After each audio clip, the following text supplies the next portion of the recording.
Welcome student. तो सबसे पहले चैनल को लाइक कर दो, सब्सक्राइब कर दो, शेयर कीजिए और ज़्यादा से ज़्यादा सपोर्ट करो। एंड तक वीडियो देखना मत भूलिएगा, ये हमारी बोनस वीडियो रहेगी। इसके अंदर हमने क्वेश्चन समझाने हैं आपको, शॉर्ट लॉन्ग ऑब्जेक्टिव और साथ में रिवीजन टेस्ट देना इस चैप्टर का। तो हमने अपना जो चैप्टर था वो स्कूल फॉर सिंपैथी हाफ से ज़्यादा कंप्लीट कर लिया है। तो इसमें हमने पढ़ा कि जो मिस बीम का स्कूल है स्कूल फॉर सिंपैथी, इसके अंदर जो बच्चों को कोर्स के अलावा जो है सिंपैथी के बारे में पढ़ाया जाता है। जैसे स्कूल में काफ़ी सारे डेज मनाए जाते हैं, blind day, deaf day, dumb day, lame day, ma'am day. तो जिससे कि बच्चे थॉटफुल और अच्छे सिटीज़न बन सके और उनके अंदर फीलिंग आ सके और वो उनकी पेन को समझ सके। ठीक है, तो हमने कहाँ तक पढ़ लिया था? हम इस पैराग्राफ से स्टार्ट करेंगे, ठीक है, जहाँ पर राइटर की और उस जो बैंडेज गर्ल है उसकी बात चल रही थी। ठीक है, तो जो राइटर है वो कह रहा है, shall I lead you anywhere, I asked. तो मैंने उससे पूछा कि मैं तुम्हें कहीं ले जाऊँ।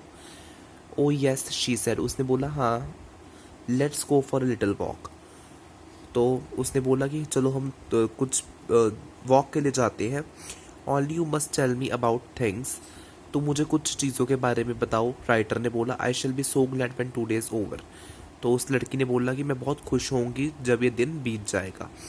The other bad days can't be half as bad as this, जो बाकी के बुरे दिन होते हैं वो इसके आधे भी नहीं होते। यानी कि ये दिन इतना बुरा है कि इसके हाफ भी बुरे नहीं होते वो दिन। Having a leg tied up and hopping about a crutch is almost fun. अब तुम्हारी अगर लात बंदी हो और तुम्हारे साथ में कुछ बैसाखी दे दी जाए, क्रच दे दी जाए, तो वो भी एक फन है, मज़ा है। I guess having an arm tied is a little more troublesome because you have to get your food cut up for you. और इसमें क्या है, अगर तुम्हारी बाजू बांध दी जाए तो तुम्हें थोड़ी प्रॉब्लम आएगी, क्योंकि तुम्हें खाना काटने में मुश्किल आएगी, खाना खाने में मुश्किल आएंगी, and so on. But it does not really matter, पर ये इतना, इससे ज़्यादा कुछ फ़र्क नहीं पड़ता। And as for being deep for a day, I shan't mind that at least not much. अगर तुम्हें कुछ सुनाई नहीं देगा तो तुम्हें कोई प्रॉब्लम नहीं होगी, ठीक है, इतना कुछ ज़्यादा फ़र्क नहीं पड़ेगा। But being blind is so frightening, पर तुम्हें कुछ नज़र नहीं आ रहा, तुम अंधे हो चुके हो, अंधे होने की एक्टिंग कर रहे हो, तो ये सुनने में ही बहुत डरावना है। My headaches all the time just from dodging things that probably are not there. मेरा तो इसमें ही सारा टाइम मतलब सिर दर्द होने लग जाता है जब मैं सोचती हूँ कि वो लड़की कह रही है कि जब मैं कोई ना कोई चीज़ को ढूंढ रही हूँ। डॉजिंग का मतलब होता है एक जगह से दूसरी जगह को, मतलब घूमना, कोई चीज़ को एक जगह से दूसरी जगह पर रखना। ठीक है, और ठीक है, just from dodging things that probably are not there, और मुझे लगता है कि वो चीज़ वहाँ पर नहीं है तो वो दूसरी तरफ ढूंढने लग जाओ। ठीक है, ऐसे सारा दिन घूमने लग जाता है। वेयर आर वी नाउ, तो लड़की पूछ रही है राइटर से कि हम अब कहाँ हैं। इन द प्ले ग्राउंड, तो राइटर ने बोला मैदान में। I said going towards the house, तो मैंने बोला कि गोइंग टुवार्ड्स द हाउस, कि घर की तरफ चलते हैं। Miss beam is walking up and down the terrace with the tall girl. Miss Beam जो है वो ऊपर से नीचे आ रही है लंबी लड़की के साथ। What has the girl got on, my companion asked. तो लड़की ने पूछा जो मेरे साथ थी कि उस लड़की ने क्या पहना हुआ है। A blue skirt and pink blouse, एक ब्लू कलर की स्कर्ट पहनी हुई और साथ में पिंक कलर का ब्लाउज डाला हुआ है। आई थिंक इट्स मिली, उसने बोला कि शायद मिली है। She said what's colour hair, उसने पूछा कि कौन से कलर का हेयर है। वेरी लाइट, आई सेड, मैंने बोला कि हल्के रंग का है। येस दैट्स मिली, यहाँ ये मिली ही है। She is the head girl, she is awfully decent. ये जो अब लाइन्स शुरू हो रही हैं इसमें से काफ़ी सारे वेरी शॉर्ट कवर होते हैं। ठीक है, हाँ यही मिली है, ये हमारे स्कूल की हेड गर्ल है और ये बहुत अच्छी लड़की है, बहुत गर्म स्वभाव की लड़की है। ठीक है, जिसको हम पंजाबी में बोलते हैं ना, निग्गे स्वभाव की, वैसे। There is an old man tying up roses, I said. तो मैंने बोला कि मैंने पूछा, मतलब राइटर ने पूछा कि ये बूढ़ा आदमी जो गुलाबों को बांध रहा है ये कौन है। तो उस लड़की ने बोला यस दैट्स पीटर, ये पीटर है, ही इज़ द गार्डनर, ये हमारे स्कूल का माली है। He is hundreds of years old, उस लड़की ने बोला ये 100 साल का है। And hairs come a dark girl in red on crutches, और वहाँ से और डार्क कंप्लेक्शन वाली गर्ल, ठीक है, इन रेड कलर के कपड़े में क्रचेस पे आ रही है, विसाखी लेकर आ रही है। Yes she said that's barrel, ठीक है, ये एल है, बैरल, हाँ जी वो बैरल है। And so we walked on and in steering this little thing about I discovered that I was 10 times more thoughtful already than I had any notion of, and also that the necessity of describing the surrounding to another makes them more interesting. तो हम वहाँ से चले गए और मुझे इतनी छोटी सी बात ने ही मेरे अंदर एक चीज़ पनपना दी, मेरे अंदर एक ऐसी चीज़ की ऊर्जा शक्ति उत्पन्न हुई कि मैं 10 गुना और सोचने वाला एक पर्सन बन चुका हूँ। और मुझे दूसरों की चीज़ों को और मतलब मेरे दिमाग में नए नए आइडियाज़ आ रहे हैं, ठीक है, और लोगों की बातें और भी ज़्यादा इंटरेस्टिंग लग रही है, अपने आसपास की चीज़ें और समझ में आ रही हैं। When Miss Beam came to release me, जब मिस बीम ने मुझे आकर छुड़ाया, I was sorry to go, तो मैंने उससे माफ़ी मांगी। एंड सेड सो, आज she replied then there is something in my system after all, तो उसने आगे से रिप्लाई दिया, आज शी रिप्लाइड कि मतलब उसके जो सिस्टम में उसकी कुछ प्रणाली, सिस्टम का मतलब होता है प्रणाली में कुछ तो बात है, ठीक है। I walked back to the town murmuring in accurately as ever the lines, तो मैं अपने जो है शहर वापस आ गया और कुछ ना कुछ बड़बड़ाते हुए कुछ lines, can I see another woe and not share the sorrow too, O never never can it be, never never can it be, कि इसका ये लाइन्स क्या बोल रही हैं कि कैन आई सी अनदर्स वो, कि मैंने कुछ और दुख कहीं से देखा है, मुझे तो नहीं लगता इससे भी ज़्यादा कोई कुछ और दुख होगा, नहीं होगा, इससे भी नहीं होगा ज़्यादा, ठीक है। तो ये विलियम ब्लेक्स की लाइन है, ठीक है, ये जस्ट फॉर आपको जर्नल नॉलेज है। विलियम ब्लेक की लाइन ये कौन सी पोएम में से ली गई है, अनदर सोरो में से। ये आपको इन्फॉर्मेशन कोई नहीं बताएगा, तो ज़रा आप लिख लीजिए, it's just for general knowledge, ठीक है। विलियम ब्लेक की पोएम की लाइन्स है अनदर सॉरो की, ठीक है। इसी के साथ हमारी जो है स्टोरी लेसन नंबर 1 एक्सटेंसिव या सप्लीमेंट्री रीडर का स्कूल फॉर सिंपैथी वो कंप्लीट होता है, ठीक है। तो बेसिकली इस चैप्टर के अंदर हमें यही बच्चों को सिखाया जा रहा है मिस बीम के स्कूल के, कि सबके अंदर फीलिंग्स होती हैं, सबकी कदर करनी चाहिए, ठीक है, एक लाइन में अगर मैंने समझाना हो। तो इसी के साथ हमारा जो चैप्टर है वो कंप्लीट हो जाना, ठीक है। इसके बाद हम इसके ऑब्जेक्टिव क्वेश्चंस करेंगे। ऑब्जेक्टिव यानी कि शॉर्ट क्वेश्चंस। शॉर्ट क्वेश्चन तो सभी आएंगे, पर इसके जो मेनली क्वेश्चंस हैं वो है मिस बीम का character sketch, theme of school for sympathy. ये 2 क्वेश्चन में से आ ही जाता होता है, सेकंड और थर्ड क्वेश्चन में से, ठीक है। हाँ जी, अब हम शॉर्ट क्वेश्चंस करेंगे। What does the author tell us about Miss Beam. जो ऑथर है, राइटर है, उसने मिस बीम के बारे में क्या बताया कि जो मिस बीम है वो एक अधेड़ उम्र की दयालु, समझदार और एक इम्प्रेसिव लेडी है। What was the real aim of Miss Beam school, ये बोर्ड में क्वेश्चन आया था, ठीक है। What was the real aim of Miss Beam school. Its real aim was to make the students thoughtful, helpful and sympathetic citizens. Why did the author feel sorry for some of the children. वो इसलिए sorry थी क्योंकि उसे वो बच्चे handicapped नजर आ रहे थे, because they seem to be handicapped. Were the children playing in the ground really physically handicapped.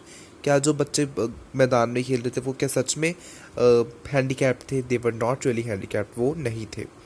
Y were the children acting to be blind, deaf और लेम। वो क्यों ऐसे एक्टिंग कर रहे थे। The children were acting to be blind, deaf और lame to have experience of misfortune, ताकि उन्हें जो है दुर्भाग्य का अनुभव हो। What is the educative value of a blind, deaf और लेम डे। इससे क्या हमें शिक्षा मिलेगी कि स्टूडेंट्स को एक आइडिया हो जाएगा कि जो अपाहिज लोग होते हैं या हैंडीकैप्ड लोग होते हैं उनके साथ क्या बीतती है, उनके ऊपर उनको किन किन मुश्किलों का सामना पड़ता है और उनके अंदर भी उनके प्रति सहानुभूति की भावना आ जाएगी। Which day is the most difficult day for children. ये वेरी इंपॉर्टेंट क्वेश्चन है, ये ऑब्जेक्टिव आया है, ठीक है, बोर्ड के पेपर में। The blind day is the most difficult for children. हमेशा आपने याद रखना है ब्लाइंड डे सबसे डिफिकल्ट डे है। Who did Miss Beam let the author to. Miss Beam author को कहाँ लेकर गई, to the girl whose eyes were bandage, जिसकी आंखों पर पट्टी बंधी हुई थी उस लड़की के पास। How did the girl with bandage eyes feel on a blind day. उसे कैसा लग रहा था? All the time she felt that she was going to be hit by something. उसे हर वक्त यही लग रहा था वो किसी चीज़ से टकरा जाएगी। What does the girl with the bandaged eyes tell the author about her guides? उसने ये बताया कि she tells the author that the guides were very good, कि जो गाइड्स थे वो बहुत अच्छे थे। What according to the girl with the bandaged eyes is almost fun? उसके हिसाब से क्या था कि according to her hopping about with the crutch is almost fun, कि क्रच पे जाना बैसाखी पर अपना ही इसका एक अलग मज़ा है। Why does the girl with the bandaged eye say that her headaches all the time on blind day?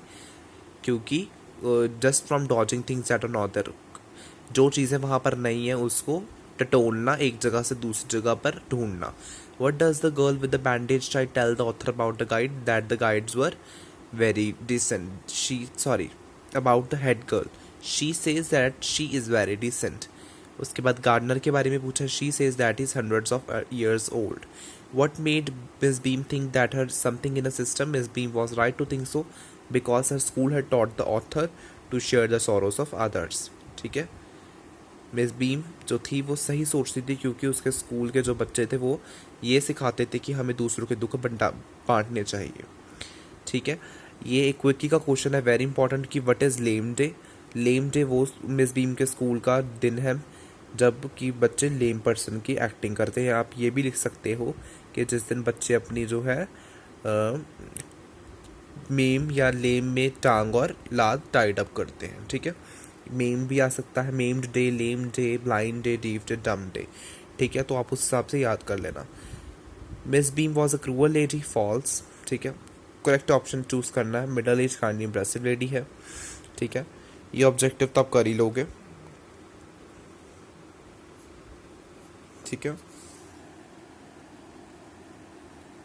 Most difficult day कितने सारे पूछे हुए हैं। ठीक है, आपको पता है कौन सा ब्लाइंड डे, उस पर ट्रू आ जाएगा, बाकी पे फॉल्स आएगा।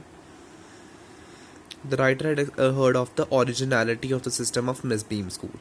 Bandaged eye girl जो है tells writer that the gardener was hundreds of years old, hundreds। ठीक है, name of the head girl Millie, head girl आएगी। ठीक है, हेड गर्ल का नाम था मिली। इसी के साथ हमारे जो ऑब्जेक्टिव क्वेश्चंस है वो कंप्लीट हो जाते हैं। अब हम अपने लॉन्ग क्वेश्चंस के ऊपर फोकस करेंगे। मैंने आपको मेनली 2 क्वेश्चन समझाने, character sketch of Miss Beam और theme of the school for sympathy. इनमें से ज़रूर एक का क्वेश्चन आ ही जाता होता है, मैंने इसके अलावा कोई क्वेश्चन नहीं आपको करवाना। ठीक है, character sketch of Miss Beam, जो मिस बीम थी वो उसका दिल अच्छा था, अधेड़ उम्र की, authoritative and full of understanding. She started a new school own as a school for sympathy. Important school subject were taught in the school. ठीक है, but this school was different in one aspect, किस तरीके से अलग था? Here the students were given training in good qualities. The real aim of the school was to give the training in thoughtfulness, humanity and good citizenship. Every child in her school had one blind day, one lame day, one deaf day and one dumb day, etc. ठीक है, mainly इसके अंदर पहले तो आप उस सारे short को आप लिख सकते हो, जैसे क्या था, क्या एम था उसके स्कूल का, वो राइटर को कैसी लगती थी, सारा वही आपके आंसर्स घुमा फिरा के लिखे हुए हैं। The children thus had a taste of misfortune. As a result, they learned to be sympathetic and towards handicapped persons. Miss Beam was an asset to society. She wanted to promote noble ideas in society. ये line बहुत important है, ये लिखनी है आपने। ठीक है, उसके बाद है थीम ऑफ द चैप्टर। तो आप वैसे पढ़ोगे कि पुरानी तरीके से जो पढ़ाई जाती है, पढ़ाई जो हमारी प्रणाली चलती आ रही है एजुकेशन सिस्टम, उसके हिसाब से कुछ खास नहीं है। अगर वही चीज़ अगर हम कुछ बच्चों को नई चीज़ सिखाएं तो वो ज़्यादा बढ़िया रहेगी, ताकि बच्चे अपनी कुछ जीवन में तरक्की कर सके।